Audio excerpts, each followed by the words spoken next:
সিরাজগঞ্জের বেলকুচি উপজেলা বড়ধুল ইউনিয়নের তারাবাড়িয়া গ্রামে যুবকদের উদ্যোগে ঐতিহ্যবাহী নৌকাবাইজ প্রতিযোগিতার আয়োজন করা হয়। নৌকাবাইজ অনুষ্ঠানে ১৬টি নৌকা অংশগ্রহণ করে প্রতিযোগিতা অনুষ্ঠানটি আনন্দে মাতিয়ে তোলে। নদীমাতৃক বাংলাদেশের ইতিহাস, ঐতিহ্য, সংস্কৃতি, আনন্দ, উৎসব ও খেলাধুলা সবকিছুতেই নদী ও নৌকার সরব আনাগোনা। বন্যার পানি নদী বা বিলে ঢোকার পর চারদিক যখন থই থই, তখনই গ্রাম বাংলার ঐতিহ্যবাহী নৌকাবাইজ প্রতিযোগিতার আয়োজন করা হয়।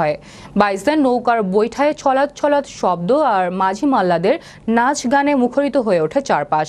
আয়োজক কমিটির সভাপতি আলহাজ মোহাম্মদ শান্তাহার আলী প্রামাণিকের সভাপতিত্বে প্রধান অতিথি হিসেবে উপস্থিত ছিলেন মোহাম্মদ আব্দুল মুন্নাফ প্রামাণিক ও প্রবাসী জাফর সরকার। এ সময় আরও উপস্থিত ছিলেন এলাকার ময়মুরব্বী ও গ্রামের সচেতন মহল, যুবকবৃন্দ, নৌকাবাইজ দেখতে আসা হাজার হাজার দর্শনার্থী।